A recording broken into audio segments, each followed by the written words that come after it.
2024 के लोकसभा चुनाव में अभी वक्त है, लेकिन सीएम नीतीश अभी से इसके लिए माहौल बना रहे हैं। और ऐसा हम यूं ही नहीं कह रहे, इसके पीछे वजह है उनके खास व्यक्तियों का बयान, जिससे ये पता चलता है कि कहीं ना कहीं पीएम बनने का सपना सीएम नीतीश अभी भी देख रहे हैं।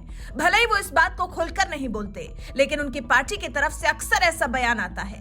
जहां इस बार जेडीयू के राष्ट्रीय अध्यक्ष ललन सिंह ने ये तक कह दिया कि नरेंद्र मोदी नहीं, सीएम नीतीश पीएम बनने के लायक हैं। अब उन्होंने ये बात किस हिसाब से बोली है, ये तो सिर्फ वही जानते होंगे। बिहार का इस वक्त क्या हाल है, इससे हर कोई वाकिफ है। इसके गवाह हैं वो लोग जिन्हें नौकरी मांगने पर डंडा मिलता है। खास करके जब से राजद और जदयू साथ आई हैं, तब से बिहार किस दिशा में जा रहा है, ये किसी से भी छिपा नहीं है। लेकिन बिहार का ऐसा हाल होने के बाद भी ललन सिंह ये दावा कर रहे हैं कि सीएम नीतीश पीएम बन सकते हैं। खैर, बता दें, ललन सिंह जमुई पहुंचे थे, जहां उन्होंने एक सभा को संबोधित करते हुए ये बताया कि पीएम मोदी नहीं, सीएम नीतीश प्रधानमंत्री बनने लायक हैं। सभा को संबोधित करते हुए उन्होंने कहा, नीतीश कुमार जिस योजना को 2015 में लागू करते हैं, उसी योजना को पीएम नरेंद्र मोदी 2019 में लागू करते हैं। इसके बाद ललन सिंह लोगों से पूछते हुए कहते हैं कि प्रधानमंत्री बनने लायक नरेंद्र मोदी है या नीतीश कुमार, ये फैसला आपको करना है। नीतीश कुमार में प्रधानमंत्री बनने के सभी गुण हैं। ललन सिंह ने आगे कहा कि प्रधानमंत्री इस देश में किसको होना चाहिए, जिसकी सोच हो, जो देश को आगे बढ़ाने के बारे में सोचे, जो देश के लोगों की आर्थिक उन्नति करने के बारे में सोचता हो, उसको प्रधानमंत्री बनने का हक है। उसको प्रधानमंत्री बनने का कोई हक नहीं है जो दूसरे की नकल कर योजना लागू कर खुद की पीठ थपथपाता हो। नरेंद्र मोदी तो 2 ही योजना की बात करते रहते हैं। आगे ललन सिंह ने कहा कि नीतीश कुमार सोचते हैं बिहार में साइकिल योजना और पोशाक योजना शुरू की, इसके बाद पूरे देश में इस योजना को लागू किया गया है। नीतीश कुमार ने बिहार के हर घर में बिजली पहुंचा दी है। 2018 में हर घर में बिजली पहुंच गई। इसके बाद भारत सरकार ने उसी योजना को पूरे देश में लागू किया। नीतीश कुमार ने 2015 में हर घर नल योजना की शुरुआत की। ये देख प्रधानमंत्री 2019 में इस योजना को पूरे देश के लिए लागू करते हैं। फिलहाल आपको बता दें, सीएम नीतीश हमेशा से पीएम बनने का सपना देखते आए हैं। जब वो बीजेपी के साथ थे, कहा जाता है, तब भी सीएम नीतीश पीएम का सपना भूले नहीं थे।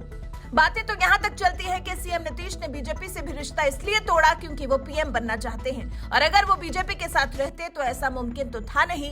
साथ ही साथ 2024 भी करीब था। फिलहाल चलिए अंत में आपको सुनाते हैं कि केंद्र सरकार पर निशाना साधते हुए ललन सिंह ने और क्या कुछ कहा। ये काम जरूर करते हैं कि कोई अगर विरोध में इनके बोला और कोई अगर इनके विरोध में खड़ा हुआ तो 300 तोता है, और पालतू तोता हो गया है, एकदम टोटल पालतू तोता। एक तो यहाँ बैठा है, एक तो यहाँ बैठा है, एक तो यहाँ बैठा है, 2 कंधा पर 2 और एगो सब।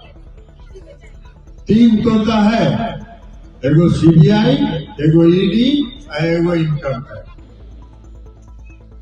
जहां मेरे खिलाफ बोले कि धड़ाक से एक तोता को आपके यहाँ भेज देंगे, आपका नाम लेके, जैसे तोता पहले कबूतर चिट्ठी लेके जाता था ना, वैसे ही नाम उसके कान में बोलेंगे और धड़ से तोता आपके घर में घुसेगा और धड़ाक से सीबीआई का रेड करेगा, धड़ाक से ईडी का रेड करेगा, धड़ाक से इनकम टैक्स का रेड करेगा। अरे भैया, कौन यहाँ आपके सीबीआई, ईडी और इनकम टैक्स से डरने वाला है? कौन यहाँ डरने वाला है?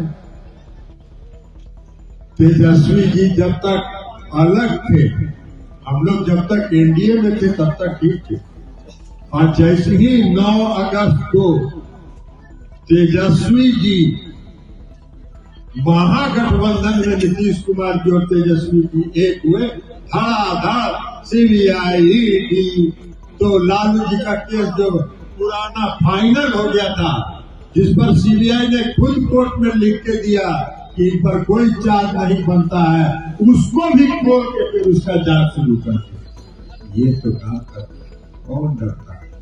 कौन डरता है? कहावत है ना, कहावत है ना कि कसैया के सनापला से गाय मरता है। आपको जितना सीबीआई, ईडी, इनकम टैक्स, जितना पालतू तोता का इस्तेमाल करना है करते रहिए।